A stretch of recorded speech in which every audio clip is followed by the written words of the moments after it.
Excellent Père de grâce, merci ce matin. Merci pour ta fidélité. Merci du fait que tu es en nous et avec nous. Et que celui qui est en nous est plus puissant que tout ce qui est au dehors. C'est pourquoi nous proclamons ce matin que tout ce qui est au dehors, contre nos vies, contre tout, tout cela est paralysé au nom de Christ Jésus.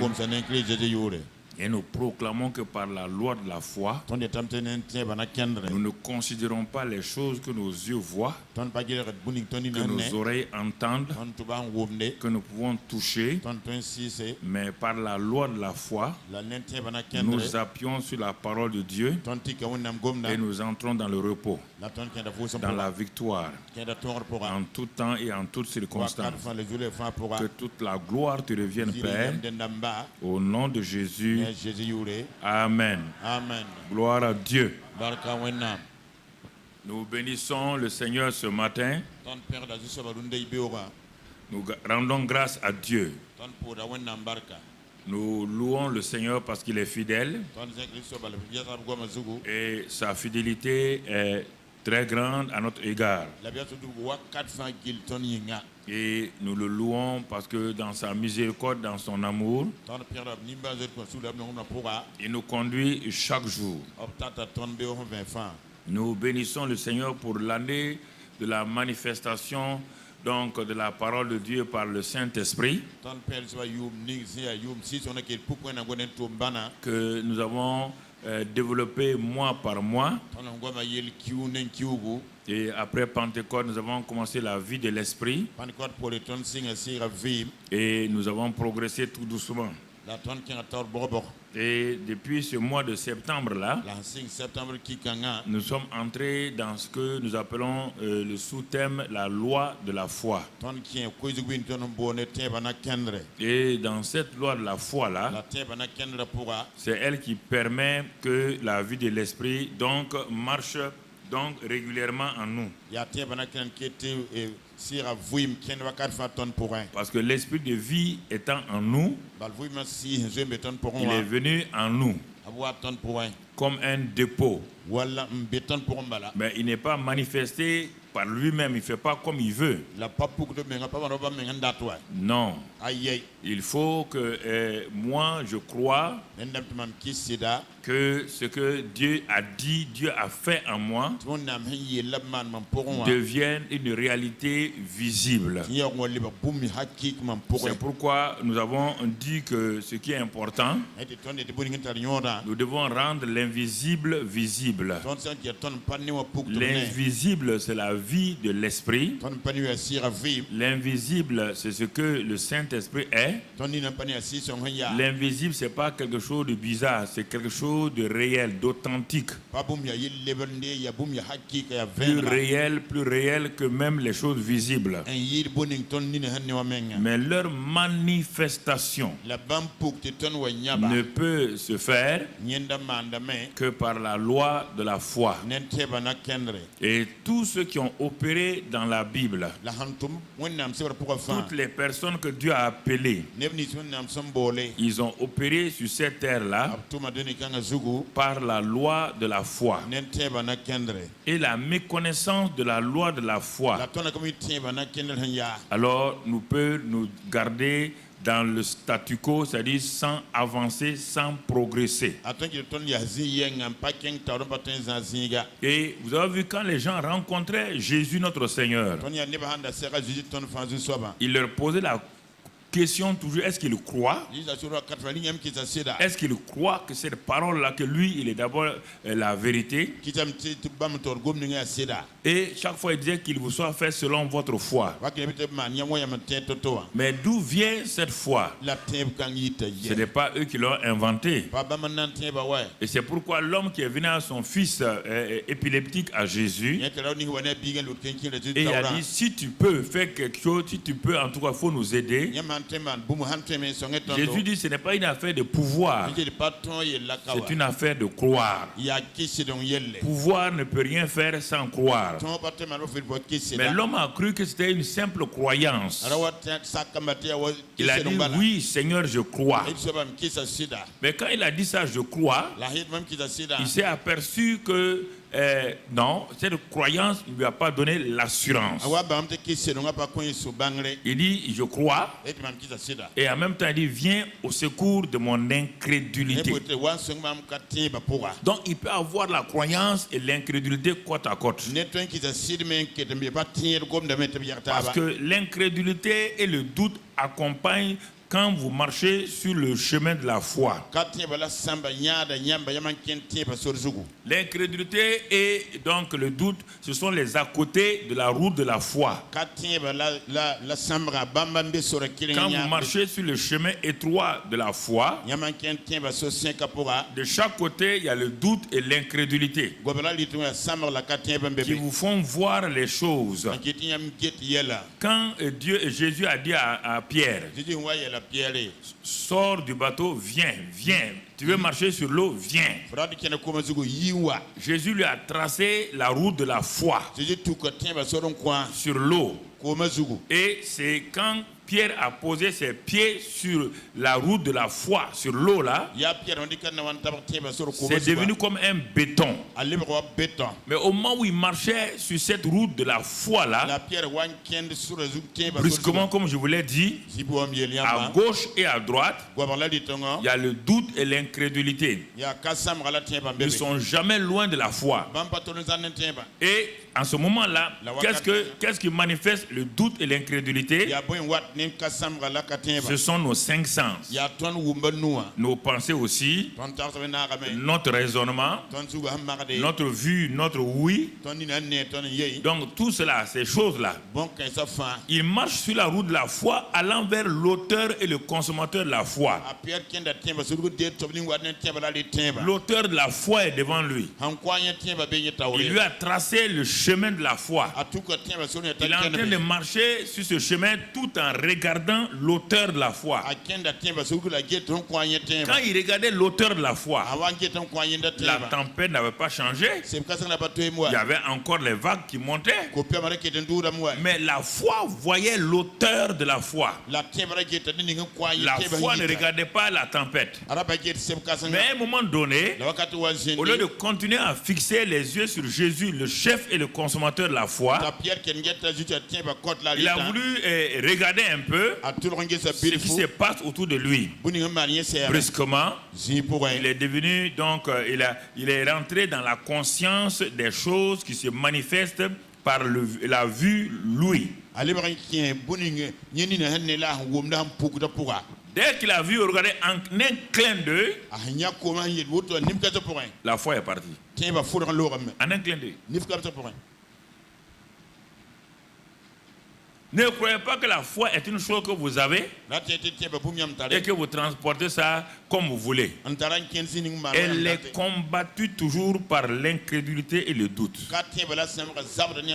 Et l'incrédulité et le doute sont liés à quoi? À la peur. Liés à des mauvaises paroles, à des mauvaises visions, à des mauvaises attitudes des gens autour de vous, à des rapports médicaux, à une menace d'un patron au travail. Donc c'est tout cela qui maintient l'incrédulité et le doute. L'incrédulité et le doute nous enveloppent tout le temps, on ne peut pas échapper. Sauf si nous regardons l'auteur et le consommateur de la foi. Chaque jour quand tu te lèves, le doute et l'incrédulité se réveillent avec toi. Quand tu te réveilles, les douleurs du corps te disent est-ce que tu es en bonne santé? Tout de suite tu es rentré dans le combat donc du doute et de l'incrédulité. Et c'est en ce moment que tu dois ouvrir ta bouche pour dire il est écrit. Dieu dit. et tu donnes les paroles de Dieu. Sinon, si tu veux lutter contre la douleur, contre ceci ou cela, même si tu prends des comprimés, le corps va continuer à crier. Mais en ce moment-là, tu dois t'appuyer uniquement sur la parole. Mais les gens croient que la parole n'est pas effective. Comme ils ne voient pas son action rapidement, ils ne savent pas que ça ne travaille pas. Mon frère et ma soeur, il y a des moments quand tu avales un comprimé, il faut un temps que le comprimé là se distille, aille dans le sang, arrive dans partout où ça se trouve avant de voir son effet. La parole est un médicament. Quand tu avales ça régulièrement, ça va garder donc les hauts et les bas. C'est pourquoi quand tu es malade, on dit de prendre certains médicaments 8 heures. Mais si tu prends 8 heures, tu attends le surlendemain 8 heures, tu peux dire que tu as pris 8 heures. Mais ce n'est pas 8 heures. En ce moment, ça ne marche pas. On ne vit pas de temps en temps de la foi. Puisque Jésus dit que l'homme vivra de toute parole qui sort de la bouche de Dieu. Alors, comme l'homme vit de la parole qui sort de la bouche de Dieu, ça veut dire que la parole de Dieu étant une nourriture, de même que tu manges régulièrement la nourriture naturelle, Dieu te dit de même tu dois manger la nourriture spirituelle naturellement, régulièrement. On n'a pas dit que la foi vient de la prière. Je vais dire ça jusqu'à ce que vous soyez convaincus. La foi ne vient jamais de la prière. C'est l'homme de foi qui prie. On dit la prière de la foi. On n'a pas dit la foi de la prière. C'est celui qui a la foi là qui prie. Je vous ai enseigné ça, vous entendez, vous notez la prière de la foi qui fait les choses. Vous entendez? C'est pas la prière. Donc c'est pourquoi les gens se précipitent. On n'a qu'à prier pour moi. Mais ils n'ont aucune foi dans la parole de Dieu. Ça ne marchera pas. Il faut dire enseigne-moi à avoir la foi dans tel domaine. Voilà mon problème. Enseigne-moi. Guide-moi pour que je comprenne la parole de Dieu relative donc à ma situation. Alors quand je découvre ce que Dieu dit par rapport à ma situation et en ce moment je m'accorde avec celui qui doit prier, la chose s'accomplit. Et quand c'est pour moi-même, ça s'accomplit. Mais je vais vous dire une chose. Vous avez beau avoir la foi, vous ne pouvez pas changer la vie d'un enfant qui est devenu grand, qui doit avoir sa propre foi pour changer de vie. Vous pouvez prier pour lui jusqu'à ce que le Saint-Esprit amène cet enfant en contact avec la parole de Dieu et l'amène sous conviction. En ce moment-là, donc le Saint-Esprit va œuvrer dans la vie de cet enfant. Donc il y a des erreurs que nous faisons. Nous croyons que si nous prions seulement, non, il y a la volonté de l'homme. Un homme qui ne veut pas changer, même si tu pries, il faut prier jusqu'à ce que la personne soit convaincue. Sinon ça ne change pas. Ta prière n'est pas magique pour changer la volonté de l'homme. Dieu voyait Adam et Dieu a donné à Adam la volonté.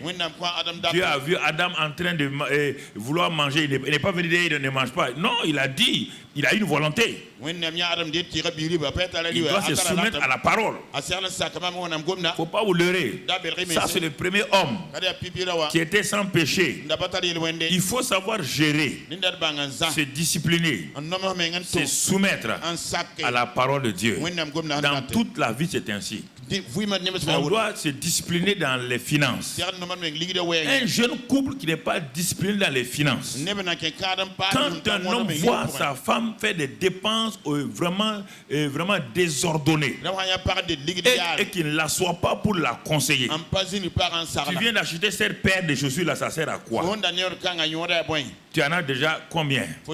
La nouvelle paire de chaussures là, qui a coûté 15 000 là, ça sert à quoi? Honnêtement, ça donne quoi dans ta vie? La nouvelle robe que tu as achetée là, ça te donne quoi? Ça te donne quoi? Le nouveau sac que tu as acheté là, à 25 000 là, ça te donne quoi? Ça ajoute, quelle est la valeur ajoutée à ta vie? Regarde, tu as un sac de 25 000 francs et ton âme est dans la dépression. Un sac qui brille avec une âme dépressive. À quoi ça sert? À quoi ça sert? Parce que les gens ne sont pas disciplinés. C'est ça qui leur crée des problèmes. Ils ne disciplinent pas leurs finances. Ils ne disciplinent pas leur vie. Ils ne disciplinent pas leurs relations. Et ça ne marche pas. Mon frère, ma soeur, il y a des choses simples que nous devons voir. Des choses simples que nous devons comprendre. Mon frère, si tu comprends ça, tu vas aller de l'avant. Si tu as 10 000 francs de salaire, regarde, assois-toi. Regarde les priorités. Les priorités sont les priorités de la vie. Nourriture, logement et santé. Ça, c'est les priorités. Maintenant, deuxième lot de sous-priorités. Les vêtements, c'est le minimum. C'est le minimum. Ce n'est pas en te changeant tous les jours que tu as de la valeur. Ce n'est pas en te mettant de grands parfums que tu as de la valeur. Ta valeur ne dépend pas de ces choses extérieures-là. Donc, si tu sais ça, alors tu deviendras une femme vertueuse pour ton mari. Ton mari sait que cette femme-là vraiment aime la famille, soigne la famille, garde l'argent de la famille. Mais une femme dépensière, c'est une femme qui va ruiner son foyer. Une femme dépensière va ruiner son... Je vois beaucoup de maris qui sourient. Donc ils savent que ce que je dis, c'est vrai. Non, mais c'est terrible, hein? Un chrétien, une chrétienne qui ne sait pas contrôler son argent, il n'ira pas loin. Il va être corrompu ou il va voler. Obligatoirement, même s'il est chrétien. Il va voler ou il va commettre des choses, des compromis. Parce que l'argent le guide.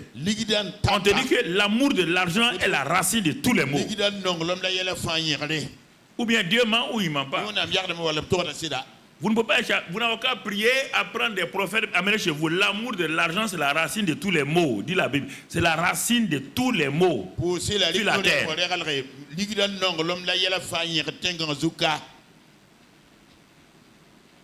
C'est ça la discipline spirituelle. C'est ça la discipline. Mon frère, ma soeur, c'est des choses importantes. Alors, si tu habitues ton âme à ça, quand tu vis aussi, tu vas discipliner vite et spirituellement, tu vas discipliner ton âme. Mais si tu ne contrôles pas ta vie naturelle, c'est difficile de contrôler la vie spirituelle. Les deux vont en parallèle. Les deux sont proportionnels. Proportionnels. C'est-à-dire que plus ta vie naturelle est soumise à Dieu, plus la vie spirituelle aussi est soumise à Dieu. C'est vrai que tout ne se fait pas d'un seul coup, mais il faut aller pas à pas. On grandit dans ça. Alors, c'est pourquoi il est important que nous comprenons. Quand je donne parfois ces introductions-là, c'est pour saisir votre âme. Parce que les gens viennent, ils disent, si on peut nous enseigner ça, mais on ne peut pas t'enseigner dans un endroit qui est déjà infecté. On ne peut pas aider quelqu'un qui a une âme polluée. À quoi ça sert de mettre la meilleure nourriture dans une assiette déjà sale? C'est pas la nourriture qui va assainir l'assiette, c'est l'assiette qui va garder la nourriture propre. Beaucoup de gens viennent le dimanche matin, l'âme polluée par toutes sortes de problèmes, des haines, des amertumes, l'incrédulité, il y a tout ça. Leur âme est polluée. Donc la parole de Dieu là, on te dit que quand elle tombe, elle est étouffée automatiquement. Elle est étouffée. Tu ne sors même pas de l'église, il n'y a rien. Tu sors avec un vide dans ton cœur. Et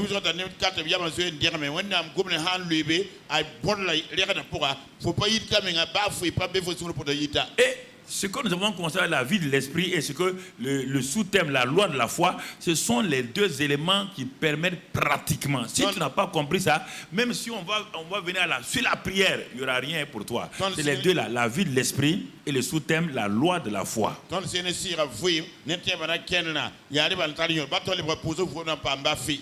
Et c'est pourquoi mon frère, ma soeur, et ce matin nous allons voir, donc d'abord nous allons donner le mot d'ordre prophétique pour le mois d'octobre déjà, puisque la semaine prochaine on est au mois d'octobre. Écoute bien le mot d'ordre, on a dit le septembre là va avec l'onction que tu as. Donc on continue dans tout ça, dans toute notre vie. Va avec l'onction que tu as. Là, on ne revient plus dessus. Mais maintenant, je veux t'aider par le Saint-Esprit à voir comment on peut aller régulièrement. C'est pourquoi en revenant sur le sous-thème la loi de la foi, donc ce mois d'octobre-là, ta foi s'empare de l'invisible. Attendez, faut pas. Ta foi s'empare de l'invisible, le proclame et l'amène à la réalité visible. Il faut bien comprendre ce que je dis. Ta foi là s'empare de l'invisible. Et quand elle s'est emparée de l'invisible, quand ta foi t'a permis de voir l'invisible, elle proclame cet invisible. En proclamant cela, il va amener cela à la réalité visible. On a déjà vu la semaine dernière, on a déjà introduit tout cela. Et pour que nous puissions voir. Si nous lisons donc notre titre aujourd'hui, la loi de la foi, cas d'Abraham. On a déjà vu ça la semaine dernière un peu, mais on va aller pas à pas parce que pour permettre aux gens les plus faibles de comprendre ce qu'on veut enseigner. Parce que l'enseignement te donne d'avoir une révélation. Donc, en lisant dans Jérémie 1, verset 11 d'abord. Il est écrit, Dieu est en train de s'adresser à un jeune homme. Écoutez très bien, un jeune homme qui n'a jamais fait le ministère, qui est un jeune homme, qui est un enfant. Il est à la limite de l'adolescence.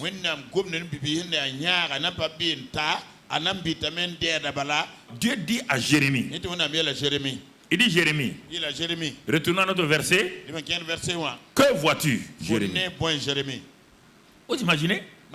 Le grand Dieu là vient s'adresser à un enfant peut-être de 12 ans. Mais Dieu, toi aussi, il faut t'adresser au Père. À des gens qui ont au moins 40 ans. Pourquoi tu t'adresses à un enfant de 12 ans? Dieu sait qu'à partir de cet âge-là, l'enfant est important. Il dit, que vois-tu, Jérémie? Jérémie, il a répondu. Il dit, je vois une branche d'amandier. On te demande, que vois-tu? Tu vas savoir pourquoi il dit ça. Parce que Dieu avait déjà parlé avant. Le petit ne comprenait pas. Dieu lui parlait de l'invisible. Mais le petit croyait qu'il parlait du visible. C'est pourquoi Dieu, le pédagogue, va maintenant pour lui dire qu'est-ce qu'il voit. Qu'est-ce que tu vois? Ça, c'est dans le naturel. Il est devant un arbre. Il dit, que vois-tu? Le petit dit, mais je vois un amandier. Tu es sûr que tu es un amandier? L'amandier la donne de quoi? Des amandes. Dieu dit, ok. Verset 12. Verset 12. Qu'est-ce qu'il dit? Dieu continue avec lui. Quand on a placé, on va au verset 12. Ah, Pourquoi Dieu n'a pas dit tu as vu? Il dit tu as bien vu. Ah, donc on peut mal voir aussi. Tu as bien vu. Et quand il dit tu as bien vu là, il ajoute ce morceau de phrase là. Car je veille sur ma parole pour l'exécuter. Ce morceau de phrase là est la conclusion du débat que Dieu a eu avec Jérémie depuis le premier verset. Parce qu'il y a eu un débat contradictoire, comme on le disait au temps de la Révolution, le débat contradictoire entre donc Jérémie et Dieu. Regardons ce débat. Verset 1 maintenant. Regardons le verset 1. Qu'est-ce que la Bible dit, mon frère, ma soeur? La parole, donc, il est dit, la parole de l'Éternel me fut adressée en verset 4 du moins. Verset 4 me fut adressée en ces mots. Avant que je t'eusse formé dans le ventre de ta mère, je te connaissais. Ah. Vous voyez? Ta foi qui vient de la parole de Dieu doit s'emparer de l'invisible. Dieu est en train de parler à un enfant. Mais c'est normal, personne n'a jamais pensé que de l'invisible peut venir les choses visibles.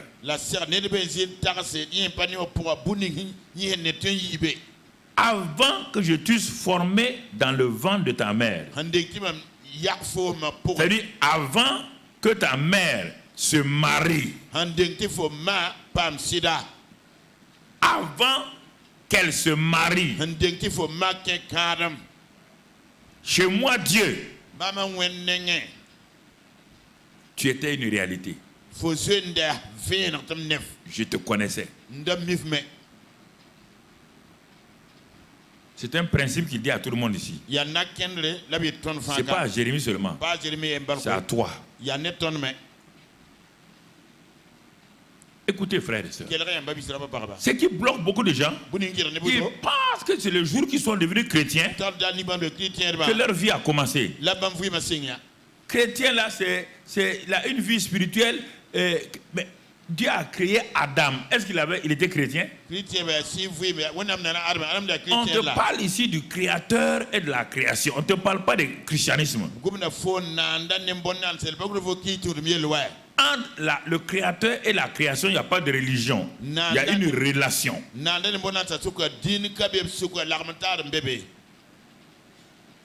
Donc avant que je t'eusse formé, c'est-à-dire même ta mère même n'existait même pas. Moi, je te connaissais. Mais où? Puisque le physique n'existait pas. Le visible n'existait pas. La terre n'existait pas. Mais moi, je te connaissais.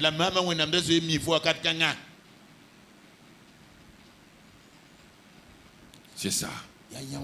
Il veut créer la foi dans l'enfant. Parce que la foi vient de la parole, c'est-à-dire de la parole de Dieu. La foi vient de la parole Réma, la parole personnelle que Dieu vous adresse par le Saint-Esprit.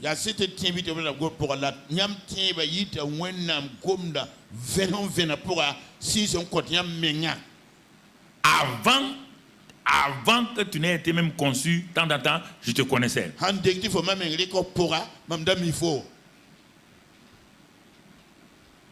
Et il dit maintenant, et avant que tu fusses sorti de son sein, je t'avais consacré.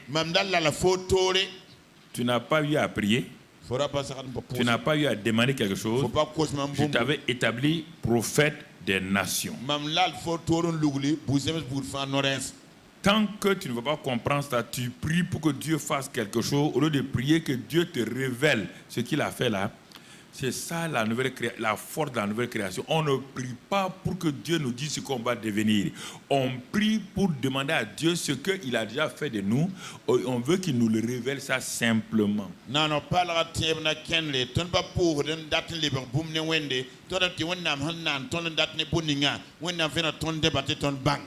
Mais regardez frère. Regardez. Paul dit au temps convenable, Dieu a manifesté, s'est révélé à moi. Donc Dieu me connaissait à longtemps. Il dit avant la fondation du monde, c'est écrit, c'est que vous ne lisez pas les Épîtres beaucoup. Avant la fondation du monde, l'agneau avait été déjà immolé. La croix n'est que la manifestation de l'agneau immolé dans les cieux, dans l'invisible. La croix n'est que la manifestation visible de ce que Dieu avait fait dans l'éternité. Il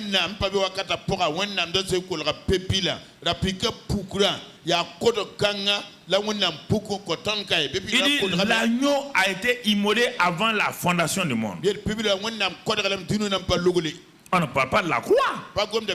La croix, il fallait attendre que la croix soit inventée par les Grecs, appliquée par les Romains, pour que ce que Dieu a vu, Dieu a fait dans le ciel là, devienne une réalité visible.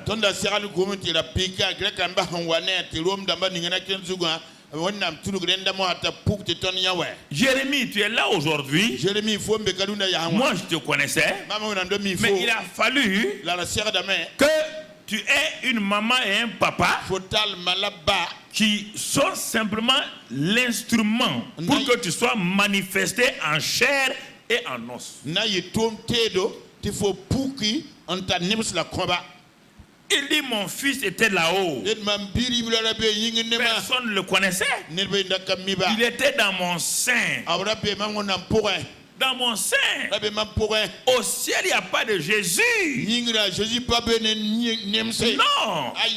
Il dit, quand les temps ont été accomplis, j'ai envoyé mon fils qui est dans mon sein là, et il fallait pour cela le corps d'une femme.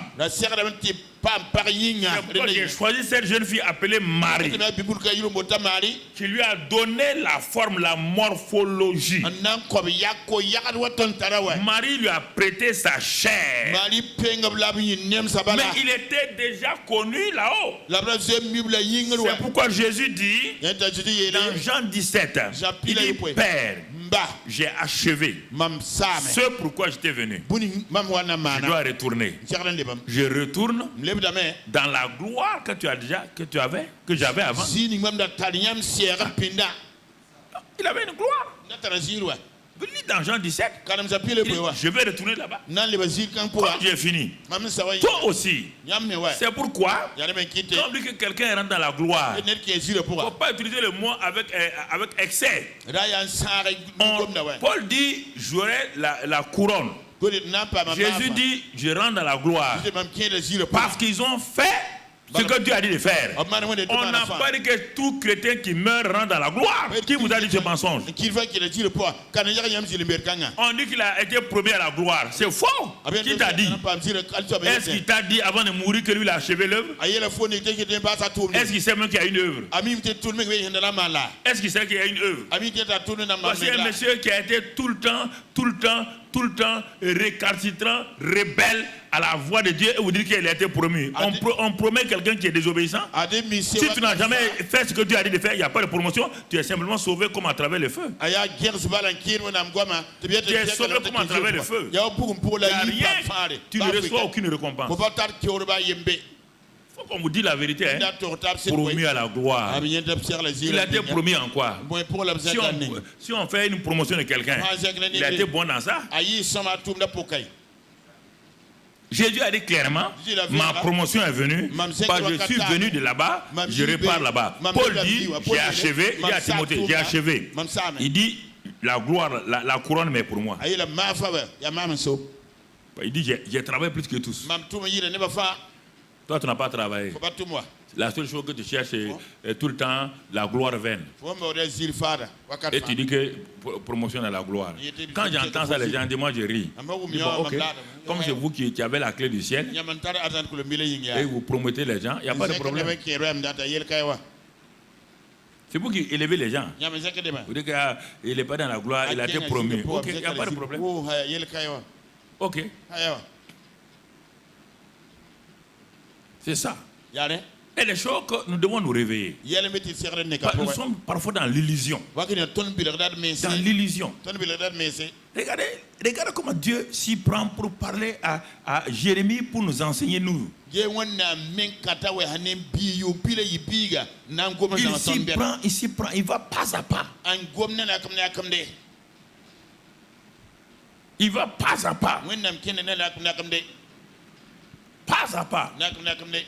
Le problème, c'est que vous avez, beaucoup d'entre vous, vous avez grandi où on vous a dit que non, même si vous faites ça, l'église va vous sauver. L'église ne sauve personne. Il y a un seul sauveur, Jésus. L'église ne sauve personne. L'église, c'est qui? L'église, c'est quoi? L'institution sauve quelqu'un?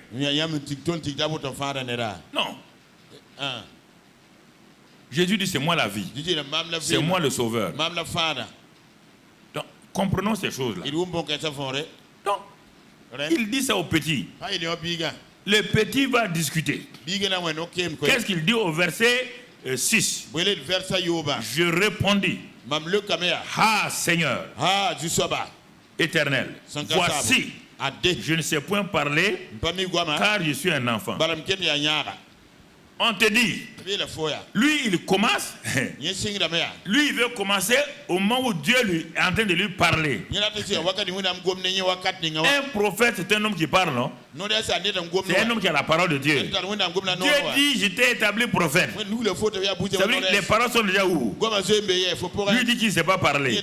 Pour lui, c'est aujourd'hui qu'il va commencer à apprendre à parler comme un prophète. Dieu dit non. Le prophète a les paroles déjà en lui. Il n'a pas à apprendre. Je t'ai consacré, je t'ai établi prophète des nations. Un prophète, quelqu'un qui parle la part de Dieu. Ça veut dire que tu as les paroles. Tu vas voir, écoute, tu vas voir. Tu as les paroles. Tu as les paroles. Je t'ai établi témoin. Un témoin a déjà une personne va au tribunal pour devenir un témoin brusquement. Non. Un témoin va au tribunal avec son témoignage. Et quand on lui dit maintenant témoin, parler, il dit je vais réfléchir pour voir ce que je vais dire. Le juge va dire récuser. Les avocats disent on le récuse. Il ne peut pas. C'est un faux témoin. Asseyez-vous. Quand on va au tribunal, on va en tant que témoin.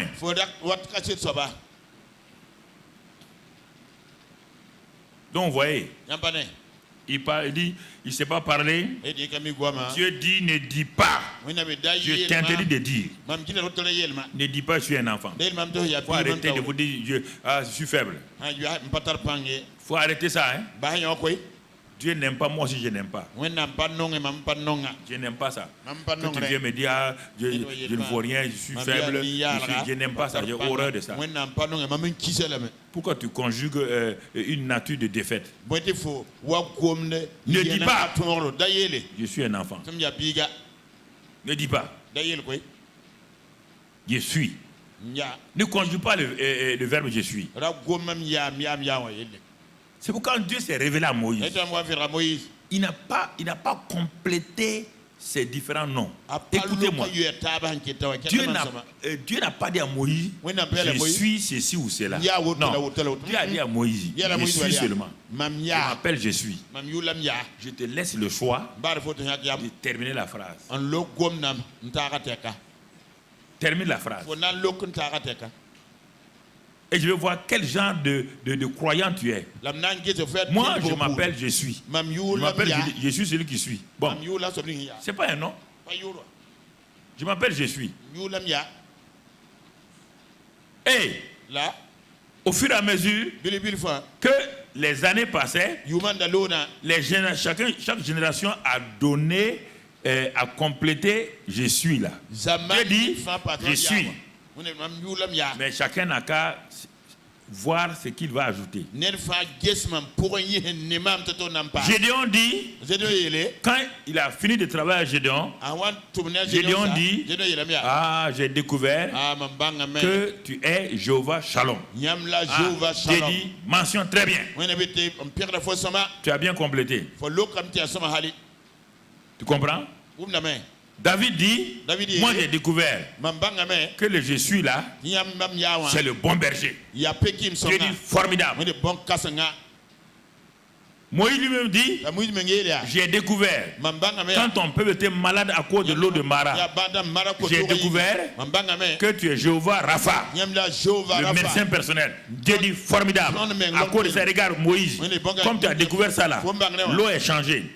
Il n'y a plus de malades. Chaque homme, un autre a découvert que je m'appelle Jéhovah Shammah, toujours présent avec toi. Un autre a découvert que je m'appelle je suis Jéhovah Sirkenu, je suis votre justice. Un autre a découvert que je suis Jéhovah Nissi. C'est pas moi qui ai donné ça, hein? Abraham a dit, tu t'appelles Jéhovah Jireh. Il a découvert que je suis Jéhovah Jireh. Toi qui es assis là, tu as découvert quoi? Copiste comme ça là. Reprendre les noms de ce que les gens ont découvert, aller mettre sur ta voiture, Jéhovah Jireh, Jéhovah. Toi tu as découvert quoi? Des copistes ont droit à quoi? Zéro. Tu as découvert quoi? Tu as découvert quoi? Si tu n'as rien découvert, au moins prie, dis à Dieu, je vais te découvrir moi aussi, je vais avoir la révélation. Chacun d'entre eux, quand ils ont eu une révélation, ils ont donné un nom. Quand ils ont découvert une qualité de Dieu, ils ont donné un nom à cette qualité-là. Tu n'as pas besoin de dire Jéhovah Rapha. Dans ta langue, il n'y a pas un nom qui correspond à ça.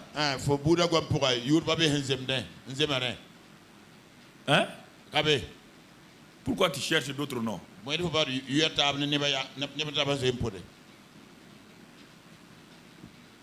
C'est pourquoi j'ai même prié par Dieu d'Abraham, d'Isaac et de Jacob. Il est le Dieu d'Abraham, d'Isaac et de Jacob. Il est mon excellent Père de grâce. J'ai donné ce nom-là. Quand je dis ça, tout le ciel est content. Toi, tu ne le sais pas. Toi, tu dis, papa dit excellent Père de grâce. Donc, moi aussi, excellent Père de grâce. Non. Ne sois pas un perroquet. Je n'ai pas pris ça quelque part. Non. Quand je dis excellent Père de grâce, quand je dis ça dans chaque prière, quand je commence, je suis conscient que mon Père est là. Je suis en train de lui dire bienvenue.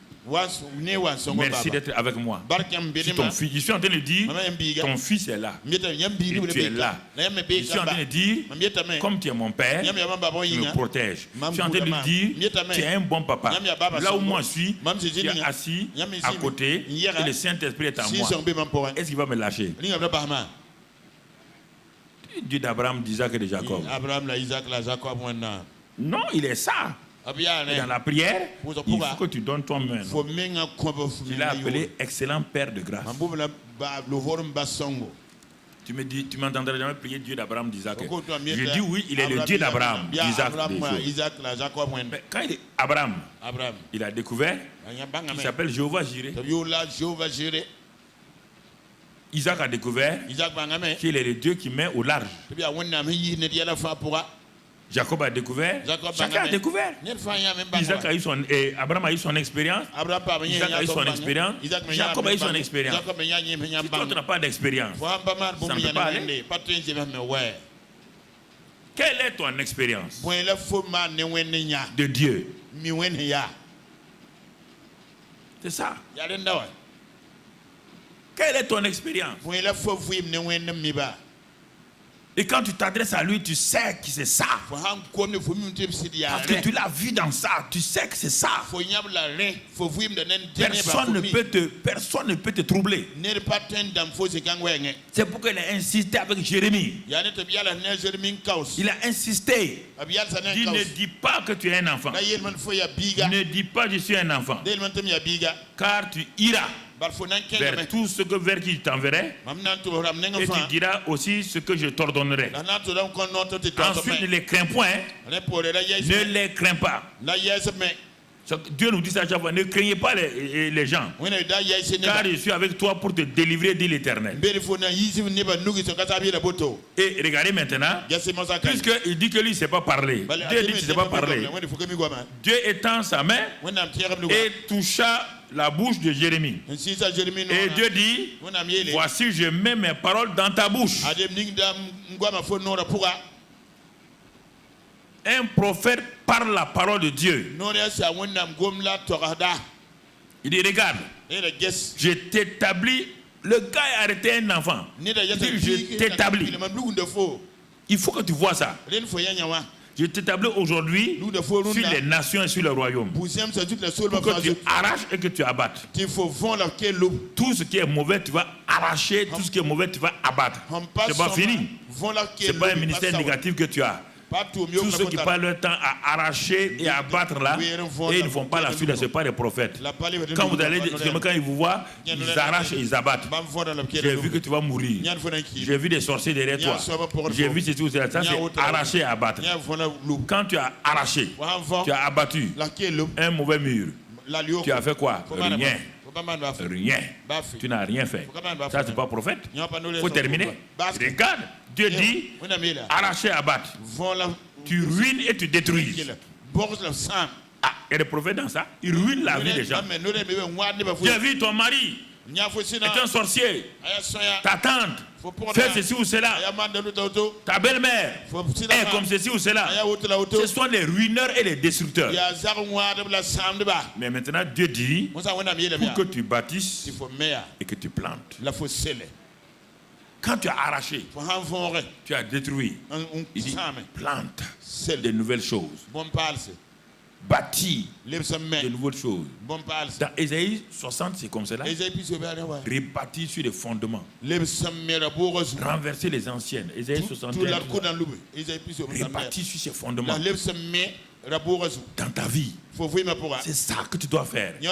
La vie chrétienne est d'abord une vie personnelle. Ce n'est pas la vie d'un pasteur qui s'occupe de toi. Non. Il est dit que les pasteurs sont là pour équiper les chrétiens en vue de l'œuvre du ministère. Les équiper par la parole et pour que eux ils fassent l'œuvre du ministère dans leur famille, dans leur service, dans leur quartier, dans leur nation. C'est ça. Quand Jérémie a vu ça, c'est pourquoi Dieu lui dit maintenant, que vois-tu? Ah? Il dit, ah bon, que vois-tu maintenant? Il dit, je vois une branche d'amandier. Alors, si tes yeux naturels voient une branche, tes yeux spirituels doivent voir quoi? Que tu es un prophète. Avant, tes yeux naturels et spirituels doivent entrer dans l'invisible pour voir ce que tu es. Toi, tes yeux naturels disent je suis un enfant. Moi, mes yeux disent tu es un prophète. Entre nous, là, quelqu'un ment. Entre nous deux, là, quelqu'un qui ment. Moi, je dis, je t'ai établi prophète. Toi, tu dis, je suis un enfant. Moi, je dis, j'ai mis mes paroles dans ta bouche. Toi, tu dis que tu n'as pas de paroles. Je t'ai donné l'autorité. Toi, tu dis, pasteur, je n'ai pas l'autorité. J'ai donné l'autorité pour que tu libères ta famille. Toi, tu dis que tu n'as pas l'autorité. Qui va te donner son autorité?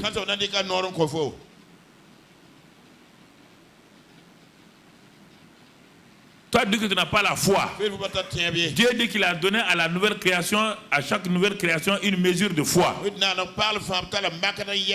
Il n'a pas dit qu'il a donné au pasteur. Il dit toute personne qui est née de nouveau, qui est vraiment un chrétien réellement converti. Dieu a donné la même mesure de foi. Le pasteur, quand il était aussi chrétien comme toi, il était assis dans la foule. Il a développé sa foi là. Ce n'est pas quand il est devenu pasteur qu'il a eu une foi. Il a eu une foi dans l'assemblée. Comme toi là où tu es aussi. Le pasteur avait les mêmes problèmes. Les maladies venaient, il arrivait à vaincre par la foi. Les épreuves venaient en tant que jeune homme, il arrivait à vaincre par la foi. Et sa foi a grandi. Toi tu as pris la foi de Dieu. Tu as soulevé un caillou. Tu es parti mettre là-bas. Comme l'homme qui a eu le talent, un talent là. Il a pris le talent. Il est parti cacher. Celui qui a eu 2 est parti travailler. Celui qui a eu 3 a travaillé. Celui qui a eu 2 a travaillé. Toi tu dis que non. Et tu es parti cacher le talent. On va te dire, on va t'arracher ton talent. On va le donner à celui qui a beaucoup. Et on va te prendre et jeter dans l'obscurité. C'est ça que la Bible dit. Si tu ne travailles pas pour Dieu, pas ton temps à murmurer. Dieu ne t'a pas établi pour murmurer. Vous savez pourquoi les gens n'avancent pas? C'est à cause de ça. Ils n'avancent pas à cause de ça. Ah, mais on a donné à chacun une mesure de foi. J'étais converti, j'étais assis comme toi. J'étais assis comme toi. J'écoutais aussi. Ah, je dis, mais ce qu'il a dit là, c'est vrai. Hein? Je note, il dit, ce que le pasteur a dit, c'est vrai. Je vais faire comme ça. Ce que l'homme de Dieu a dit là, c'est vrai. Et j'ai parti dans ma chambre. J'ai prié là-bas. Quand j'avais des épreuves pour l'examen, je peux aller voir mon pasteur, viens, accompagne-moi à l'oral, on va faire l'oral. J'ai prié, et quand je me suis tenu là, Dieu m'a parlé quand j'étais le dos contre le mur. Parmi 100 étudiants, Dieu est venu me parler.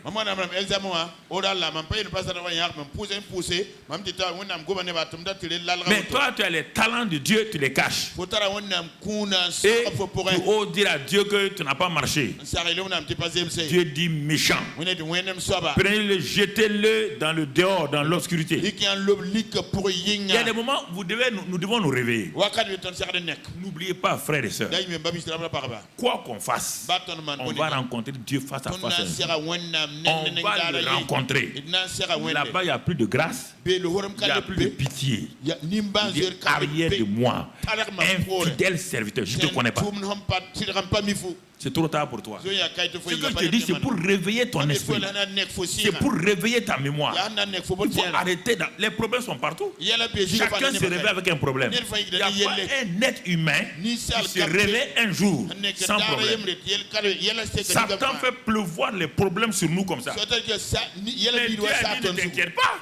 Mais dans toutes ces choses-là, vous êtes plus que vainqueurs. Dans toutes ces choses-là, vous êtes plus que vainqueurs. Ah, ça ne va pas. Tu veux qu'on fasse quoi? C'est la même foi, le même Saint-Esprit, la même parole. Il n'y a pas un qui a plus que l'autre. Il n'y a pas un qui a plus que l'autre. Même quand il ramassait la manne là, ceux qui avaient ramassé beaucoup, ça se réajustait. Ceux qui avaient ramassé peu, ça revenait. Tout le monde avait la même chose. Mais ceux qui voulaient stocker là, c'était la pourriture. Ah, c'est une décision, hein? C'est ta responsabilité. Le pasteur n'est pas responsable de ta vie. Ni Dieu n'est responsable de ta vie. Non. Si tu écoutes le pasteur, s'il t'enseigne ce qu'il y a, tu vas avancer plus que lui. Voici. Donc j'ai commencé, pour parler du cas d'Abraham, j'ai commencé par Jérémie. Et regardons 2 Corinthiens 4, 18.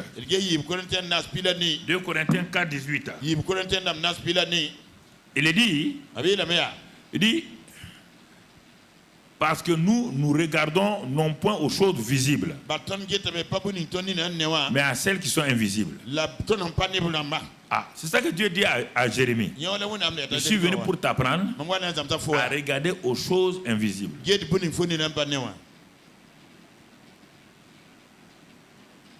Comment on peut regarder aux choses invisibles? La chose invisible par excellence, c'est la parole de Dieu. On regarde aux choses invisibles en prenant en considération la parole de Dieu. On ne parle pas des choses mystiques bizarres, non. Non, non, non. Les choses invisibles sont liées à la parole de Dieu. Sont liées à la parole de Dieu. Et quand tu comprends ça, le reste devient facile. C'est lié à la parole de Dieu. Nous ne regardons pas aux choses visibles, mais à celles qui sont invisibles. Car les choses visibles sont passagères et les invisibles sont éternelles. Je ne regarde pas. On va voir l'application. C'est pourquoi on va faire l'application avec Abraham. Et quand tu apprends à regarder l'invisible, regarder ta manière de parler va changer. Donc ta manière de parler va changer. Allons au verset 13, toujours de 2 Corinthiens. Verset 13. Et comme nous avons le même esprit de foi qui est exprimé dans cette parole de l'Écriture, j'ai cru, c'est pourquoi j'ai parlé. Nous aussi nous croyons, et c'est pourquoi c'est là que nous parlons. Donc ces 2 versets-là, il dit, apprends à regarder l'invisible. L'invisible est lié à ce que Dieu dit de toi. L'invisible est lié à ce que Dieu dit de toi. Quand tu as regardé à l'invisible, c'est-à-dire en regardant la parole, tout à l'heure je vais te donner l'application. Tu vas commencer à parler. Mais si toi tu regardes au visible, tu vas aussi parler, mais tu vas mal parler. Ceux qui voient l'invisible ont leur manière de parler. Ceux qui voient le visible ont leur manière de parler. Quand quelqu'un vient devant moi en 5 minutes, je sais quel genre de chrétien c'est. Tout de suite, tout mon être intérieur là, c'est comme ça se refroidit. Parce qu'il veut prendre ce qu'il croit là pour mettre sur moi. Je m'assois et je regarde la personne tranquillement. Pourquoi? Parce qu'il va venir me parler des choses visibles. Des choses visibles. Ah, il y a ça. Ah, il y a ça ici. Ah, les gens sont contre moi. Ah, le pays est difficile. Et le village où on est parti là, il y a trop de sorciers. Tout de suite, mon homme intérieur est en train de se révolter. Parce qu'il veut, d'une manière subtile, Satan veut passer par d'une manière subtile par ce chrétien-là pour refroidir mon homme intérieur. Frère, arrête-toi. Ah non, non, pasteur, tu n'as pas fini. Tu n'as pas fini. Réduis mon homme intérieur en pygmée ici. Tu n'as pas fini. Tu veux, mais quel détail tu vas me donner? Quel détail? Si c'est maladie, je ne suis pas médecin. Tu vas me donner quel détail? Si c'est des troubles, je ne suis pas psychiatre. Tu vas me donner quel détail? Tu es venu avec quelle parole? Il n'y a pas de parole. S'il n'y a pas de parole, je ne suis pas d'accord. Regardez les invisibles. Va t'amener à croire et à parler.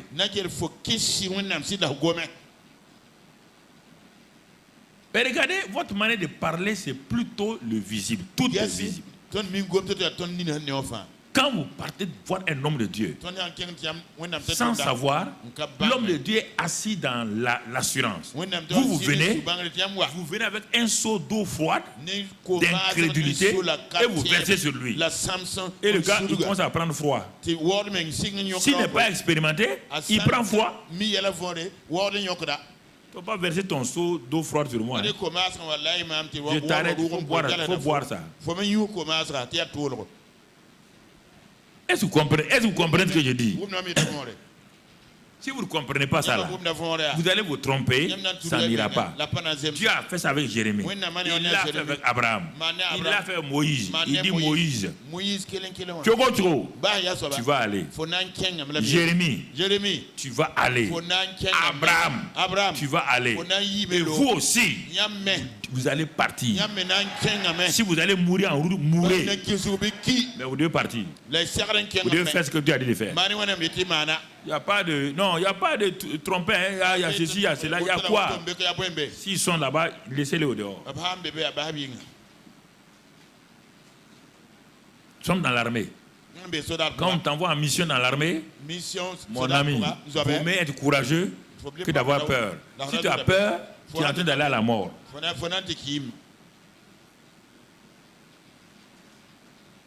Donc vous voulez que des gens viennent... Mon frère, non. Donc tu vois, ça 2 Corinthiens 4, 18 et verset 13. Alors voilà, la vie de l'esprit, comme on l'a vu depuis Pentecôte, se trouve dans l'invisible divin. Mais cette vie de l'esprit ne peut être manifestée dans le visible que par la loi de la foi. C'est la loi de la foi. C'est pourquoi on dit que sans la foi, personne ne peut être agréable à Dieu. Hébreux 11, 6. Lisons ça. Hébreux 11, verset 6. Hébreux 11, verset 6. Qu'est-ce qu'il est dit là-bas? Regardons. Sans la foi, il est impossible d'être agréable à Dieu, car il faut que la personne là qui s'approche de Dieu, ça veut dire quoi? Qui veut exposer son problème à Dieu, qui veut prier Dieu. Et tu m'entends? Toi tu veux prier Dieu.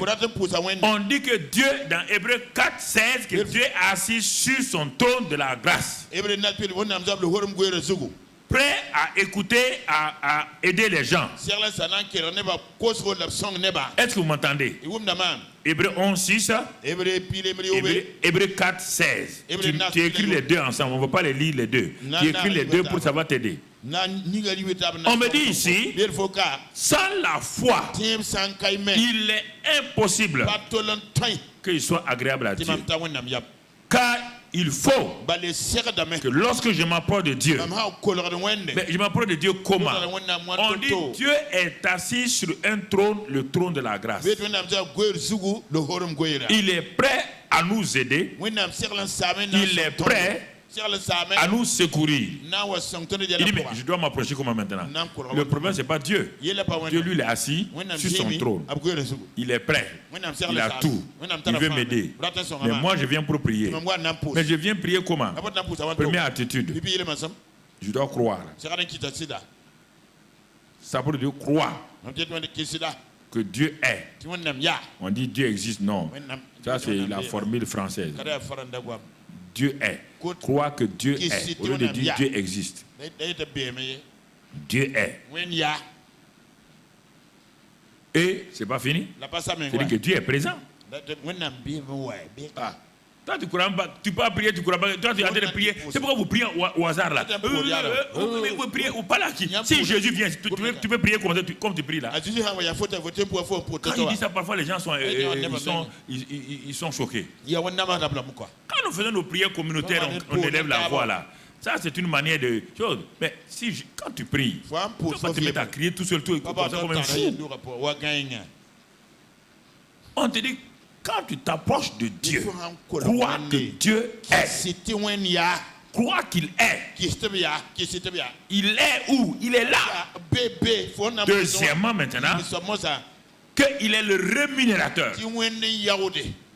Ça veut dire que Le problème que tu vas lui exposer là, tu es en train de lui vendre le problème et il va te donner la solution. Il est le rémunérateur de ceux qui le cherchent. Il rémunère ceux qui croient qu'il est. Voici, c'est ça qui améliore ma vie de prière. Ma vie de prière est améliorée. Alors, frères et sœurs, regardons encore. Regardons à partir de ce moment-là la vie d'Abraham, puisque c'est notre étude de cas. Notre étude de cas, c'est Abraham. Donc, dans Genèse 17. Dans Genèse 17. Regardons, lorsqu'Abraham fut âgé de 99 ans. 19 ans. Il a été appelé à 75 ans. Maintenant, il est à 99 ans. 99 moins 75, 24. 24 ans. Dieu a parlé à l'homme il y a 24 ans. Il lui a parlé de l'invisible. Abraham n'existait pas. Il a parlé à Abraham. Il a montré à Abraham ce que lui voit. Ça, on ne va pas le lire dans Genèse 12. Il dit, Abraham, moi je te vois. Un homme qui est père d'une multitude. Un homme béni. Quiconque va essayer de le maudire sera maudit. Un homme de qui vont sortir plusieurs nations. Voilà comment je te vois. Donc le principe qu'on a vu avec Jérémie a commencé déjà avec Abraham. Le père de tout le monde a commencé avec Abraham. Mais Abraham n'a rien compris. Abraham a commencé à toujours exister dans le naturel, dans les cinq sens. Il a essayé de produire par ses efforts cinq sens ce que Dieu seul peut produire. Ça a été échec sur échec, frustration sur frustration. Et Dieu continue à lui parler. Il est à l'école de formation de la foi. Dieu lui parle. Il a fallu 24 ans, c'est normal. Cet homme-là avait une mentalité de païen. Dieu l'a pris de l'autre côté de l'Euphrate en Irak actuel. Il ne connaissait pas Dieu. Il était dans une race païenne qui adorait des idoles, vivait selon les principes idolâtres. Il a fallu 24 ans que Dieu extirpe ces choses-là de sa vie. Regarde tes luttes, qu'est-ce qui te ramène tout le temps dans l'échec? Qu'est-ce qui te ramène? Ce sont les traditions familiales, ce sont les traditions coutumières, ce sont tes pensées que tu as capté à l'école avec les professeurs, avec les gens de ton village. Quand tu parles un peu chez nous au village, on fait ça. Chez nous, dans notre tribu, on fait ça. C'est pourquoi Dieu dit, Abraham, laisse la tribu, laisse ta patrie, laisse ta famille, laisse ces choses-là. Il n'a pas dit de les haïr. Il dit, sors ces choses-là qui ne te feront jamais progresser, qui ne te feront jamais réussir. Ces choses-là sont un frein. Mon père a dit ça, mon grand-père a dit ça. Chez nous, on pense ça. Dans le royaume de Dieu, il y a une seule forme de pensée, alliée sur la parole de Dieu. Il n'y a pas de tribu, il n'y a pas de maison. Les 20 manières héritées de nos pères, dit Pierre, on doit les laisser de côté. C'est pourquoi beaucoup d'entre vous, vous êtes devenus chrétiens. Ça fait 25 ans que vous êtes chrétiens. On ne voit pas de changement. Toujours les mêmes problèmes, toujours les mêmes difficultés, toujours les mêmes scandales. Pourquoi? Parce qu'il n'y a pas de changement. changement. Le mental n'est pas changé. Il n'y a pas de transformation. Toujours les mêmes choses. On dit un chrétien. Ta foi doit s'emparer de l'invisible. Père d'une multitude. Toutes les nations de la terre seront bénies à cause de toi. Ah, le gars se regarde. Il n'a pas d'enfant. Il a 75 ans. Sa femme a 60 ans. Et il est dans son village. Il ne connaît aucune nation. Mais Dieu regarde l'invisible. Dieu regarde Abraham avec ses yeux. Abraham se regarde avec ses yeux. Prends tes yeux, donne-les à Dieu pour qu'il te donne ses yeux, pour que tu te vois comme Dieu voit. Jésus dit, je ne fais que ce que je vois mon Père faire.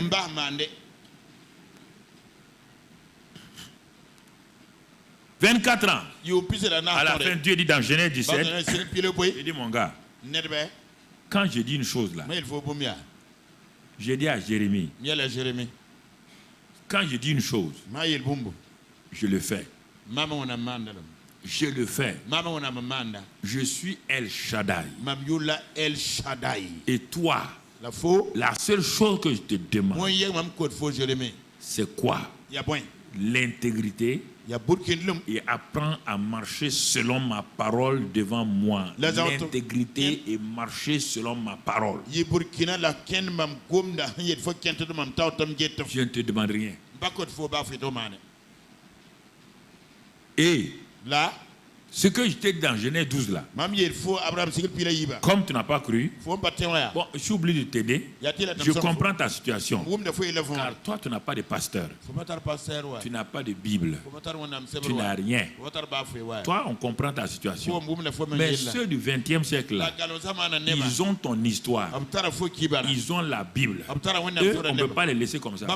C'est pourquoi ils vont souffrir. Toi, tu n'as pas de Bible.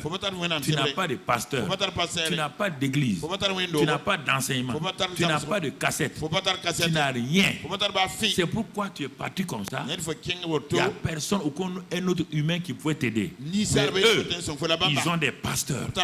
Ils ont des cassettes. Ils ont des livres. Ils ont des Bibles. Toute traduction. Et ils sont en train de lutter. Ils vont lutter. On va les laisser lutter jusqu'à ce qu'ils comprennent. Parce qu'ils ne veulent pas se soumettre. Ils veulent penser qu'ils sont plus intelligents que moi, Dieu. Ils pensent qu'ils sont supérieurs à moi. Je leur ai donné tout. Tout. Mais ils ne veulent pas. C'est ce qui fait que tu souffres. Il n'y a rien d'autre. Tous les autres là n'avaient rien. Regarde-les. Ils n'avaient rien. Père, ils ne savent même pas prier. Ils ne sont pas nés de nouveau. C'est compréhensible. Dieu revient 24 ans. Il dit, je t'ai établi père d'une multitude. C'est un fait. Ce n'est pas une promesse. Je t'ai établi. Pour que tu saches que je t'ai établi, je vais te donner une nouvelle dimension, une nouvelle identité. Tu ne vas plus t'appeler Abraham, tu vas t'appeler Abraham. Moi-même, je vais mettre mon nom là dans ton nom. Et ta femme va s'appeler Sarah. Et ce n'est pas fini. L'enfant là, qui va démarrer pour que les nations du monde viennent de lui, s'appelle Isaac. Il faut que tu vois l'invisible. Abraham n'existait pas. Abraham existe.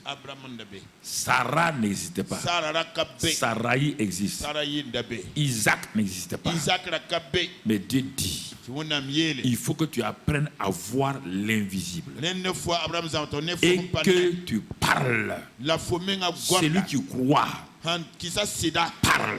2 Corinthiens 4, 18 et 13. On a vu ça. On ne va pas le lire. J'ai cru, je parle. Nous avons cru, nous parlons. Si Abraham, si tu crois réellement que tu t'appelles maintenant Abraham, c'est ton identité. Si tu te vois comme père d'une multitude, comme je l'ai dit, ne vois pas Abraham, vois Abraham. Ne vois pas Abraham. Ça, c'est la vue. Abraham est vieux. Ne vois pas Sarai. Sarai est vieille. Abraham, son corps est usé. Sarai, son sein est mort. J'ai dit Abraham. J'ai dit Sarah. Cela veut dire les choses anciennes sont passées. Tout est devenu nouveau en toi. Le sein de Sarah est devenu nouveau. Son utérus est nouveau. Tout est nouveau. Ses ovaires sont nouveaux. Ses trompes sont nouvelles. Toi, tu es nouveau. Et c'est pourquoi d'un homme nouveau, d'une femme nouvelle, sortira un enfant nouveau appelé Isaac.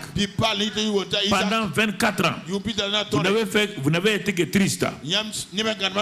Vous ne riez pas. Mais je mets le riz dans votre bouche. Le rire là, c'est pour que chaque fois quand vous allez dire Isaac, ça veut dire qu'il faut rire. Il faut arrêter de vous plaindre. Il faut arrêter de murmurer. Commencez à appliquer cela. Commencez à dire Abraham. Commencez à parler. Commencez à proclamer. Emparez-vous de l'invisible. Proclamez l'invisible. Et amenez l'invisible à la visibilité. Amenez Abraham à la réalité. Amenez Sarah à la réalité. Amenez Isaac à la réalité. Amenez-les. J'ai parlé déjà. Abraham, quand je dis je vais sur ma parole, tu es Abraham, père, tu es Sarah, princesse. Isaac est là. Parlez. N'ayez pas honte. Ne regardez pas à ce que les gens disent. N'écoutez pas les moqueries. Ils ont commencé à parler le lendemain. Ils ont l'habitude de s'appeler par leur prénom. En ce temps même, il n'y a pas de nom de famille. Il n'y a que simplement le prénom qui est l'identité. Brusquement le matin, les gens entendent Sarah, leur maman, les serviteurs l'entendent Sarai parler, appeler Abraham, ou le dire Abraham, dit Abraham. Les gens ont compris Abraham. Ça veut dire que le monsieur est père d'une multitude. Les ouvriers ils ont attrapé pour rire. En riant, ils étaient en train de proclamer Isaac. En riant là, ils proclamaient Isaac. Et puis ils ont entendu. Et Abraham dit, oui, maman Sarah. En applaudissant, en criant, ils étaient en train de proclamer Isaac. Tu comprends? Et ils ont vu les deux là se préparer. On dit, mais qu'est-ce qu'ils font? Non, on prépare le berceau d'Isaac. Qui est Isaac? C'est notre enfant. 100 ans. 90 ans. C'est une nouvelle création. Dans l'Ancien Testament, Abraham c'est quoi? Abraham est passé. Sarai est passé. Toutes choses sont devenues. Ces choses nouvelles là c'est qui? Abraham, Sarah, Isaac. Abraham, Sarah, Isaac. Abraham, Sarah, Isaac. Abraham, Sarah, Isaac. Les choses anciennes sont passées. Dieu a déclaré, Dieu a mis fin à l'ancienne création. Dieu a mis fin à Abraham. Dieu a mis fin à Sarai. Dieu a rendu fécond le sein de Sarah. Ça s'est passé oui ou non? Ça s'est passé oui ou non? Frères et sœurs, c'est ce combat que Dieu veut que vous meniez simplement. Il n'y a pas autre chose. Il n'y a pas autre chose. Comment ça s'est passé? Quel a été le combat? Le combat se résume tout juste en 4 grands points. Premier point, il fallait qu'Abraham apprenne en 5 points. Qu'Abraham commence à voir Dieu tel qu'il est. C'est pourquoi Paul, quand il prend la vie d'Abraham, il le met dans le contexte de la nouvelle création. Paul décrypte la vie d'Abraham dans la nouvelle création, dans l'œuvre achevée de Christ. Paul dit, j'ai vu Abraham. On dit, hey, tu n'as pas vu Abraham. Paul, tu n'as pas vu, dit, j'ai vu. Quand Jésus a dit qu'il a vu Abraham là, les pharisiens ont dit qu'il ment. Il dit, avant qu'Abraham fût, je suis. Il dit, je l'ai vu. Il dit, toi, tu n'as même pas 50 ans, tu as vu Abraham. Entre toi et Abraham, il y a combien d'années? Il y a combien de millénaires? Il dit, mais vous ne savez rien. Celui qui a apparu à Abraham s'appelle Melchizedek, c'est qui? C'est moi. Parmi les 3 qui sont venus chez Abraham là, c'est qui? C'est moi. Ah bon, c'est toi. Il dit oui. Je suis maintenant manifesté dans la chair. Simplement.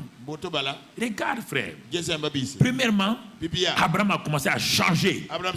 Il a commencé à voir Dieu, comme Romains 4 le dit, 17 jusqu'à 21. Il a commencé à voir, premièrement, Dieu. Il est El Shaddai. Dieu donne la vie aux morts. Dieu appelle les choses qui ne sont point comme si elles étaient. Donc il a commencé à voir Dieu dans son caractère, dans son identité réelle. Puisqu'on dit que celui qui s'approche de Dieu doit croire qu'il est. Il a commencé à vouloir voir tel qu'il est. El Shaddai. Deuxièmement, le Dieu qui donne la vie aux morts. Troisièmement, le Dieu qui appelle à l'existence les choses qui sont comme si elles étaient. Quand il a vu ce Dieu-là, quel Dieu tu vois? Tu vois un grand Satan et un petit Dieu. Voilà ton problème. C'est pourquoi tu parles trop de Satan. Non, voilà le problème. Vous voyez un petit Dieu, un Dieu nain. Et ça m'énerve quand quelqu'un vient me parler de Satan, les sorciers m'ont fait ça. Donc, si ton Dieu n'est pas mon Dieu, ne viens pas me causer avec moi. On n'a pas le même Dieu. Comment vois-tu Dieu? Tu dis que toi tu crois là. Tu vois Dieu comment? Le Dieu dont tu parles là, il est comment? Dis la vérité là. Dis la vérité. Ton Dieu est un nain. La preuve est que quand tu parles de lui, quand tu parles de Satan, on dirait que tu l'élèves, tu es content même. Tu l'élèves, tu l'exaltes. Et quand tu viens parler de Dieu, on dirait que c'est ton petit garçon. Comment veux-tu avoir la victoire quand tu vois Dieu comme ça? Comment? Comment voulez-vous qu'un Dieu nain vous aide devant un grand Satan? Pendant 40 jours, Israël a vu Goliath plus grand que Dieu. Voilà le problème. Il prie. C'est pourquoi vos prières et vos louanges ne servent à rien tant que vous ne voyez pas Dieu tel qu'il est. Il est dit dans le livre de 1 Samuel 17. Chaque jour, Israël louait Dieu. Il louait leur grand Dieu. Il le priait. Instamment devant Goliath, tu as vu l'homme là? Il commence à fuir. Donc le Dieu qu'ils ont adoré là est plus petit que Goliath. Donc c'est la même chose que tu as. Ton mari est plus grand que Dieu. Tes situations sont plus grandes que Dieu. On te dit que celui qui est en toi est plus grand que celui qui est au dehors. Toi tu dis non, celui qui est en moi là, il est tellement nain que si on voit celui qui est au dehors là, ok, très bien. Tu veux prier pourquoi? Tu veux prier quel Dieu? Toi tu vas prier un Dieu nain face au géant Satan. Tu veux qu'il fasse quoi? Non, je vous parle. Votre manière de parler, votre manière, votre attitude là montre que votre Dieu est un nain. Ah ouais, mais non, on va prier. Tu pries qui? Israël, 40 jours, ils ont prié. Lis 1 Samuel 17. Il ne faut pas me dire le contraire. Il ne faut pas essayer de me contredire. Mais quand ils arrivent, Goliath sort. Tout le monde fuit. David arrive sur le champ de bataille. Il arrive devant avec le grand Dieu. Il voit un Dieu tout puissant. Il dit mais qu'est-ce que c'est un circoncis là? Cet oiseau là qui pourquoi vous le laissez piailler comme ça? On dit tu es orgueilleux. Voici le problème des gens. Quand les gens affirment qui ils sont, on dit qu'ils sont orgueilleux. Quand ils affirment que Dieu est puissant, on dit qu'ils sont orgueilleux. Mais quand on dit ah oui, tu sais, aujourd'hui là, les sorciers sont, on dit ah toi tu es raisonnable. Moi, parler des sorciers, des satans, qui sont grands. Laissez mon Dieu là. Pourquoi je suis chrétien? Pourquoi je suis chrétien? Je veux enlever ça, parce que c'est en vous, c'est enraciné en vous, c'est dans vos entrailles là, c'est là-dedans. Il ne faut pas me regarder comme ça, c'est là-dedans. Enlève ça pour jeter. Au moins je vous parle là, vous raisonnez. Si c'était comme ça, pourquoi j'ai été le problème? Tes problèmes là sont des problèmes. C'est pas Dieu qui t'a fait des problèmes. Dieu t'a créé des problèmes. Si tu ne crois pas en lui, tu veux qu'il fasse quoi? Si tu ne crois pas en lui, tu veux qu'il fasse quoi? Voici le vrai problème.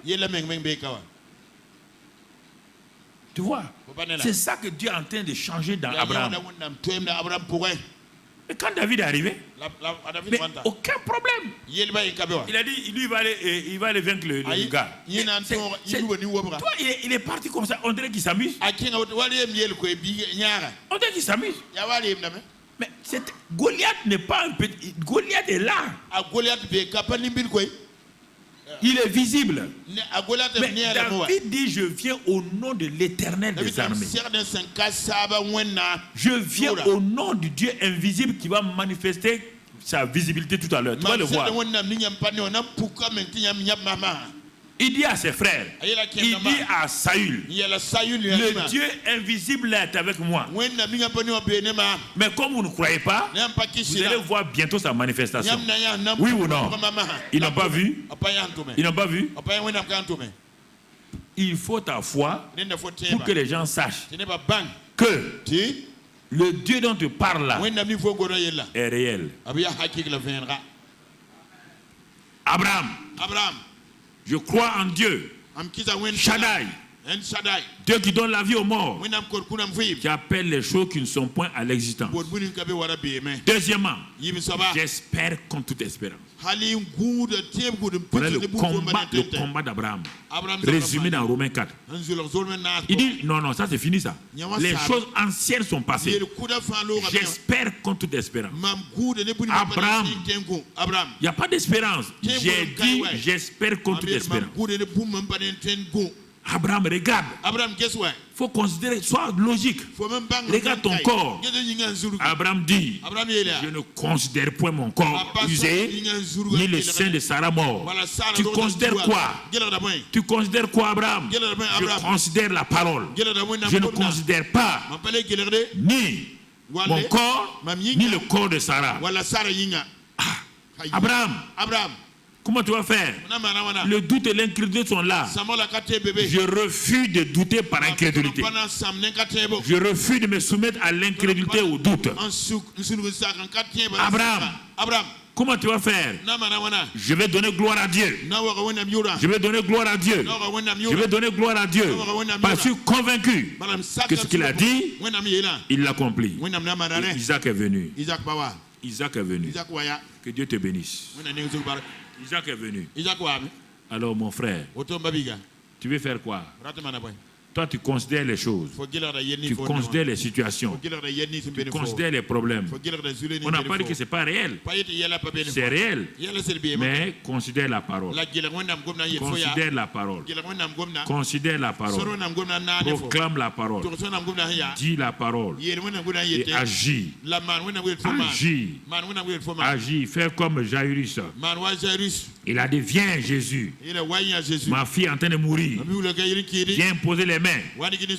Si tu imposes les mains, je sais que ma fille est vivante. J'ai dit, allons-y, considère que ta fille est vivante. Quelle que soit la circonstance, ta fille est vivante. Tu crois ça? Jairus dit oui. En chemin, on vient dire à Jairus, ta fille est morte. Jairus veut changer. J'ai dit, ah bon?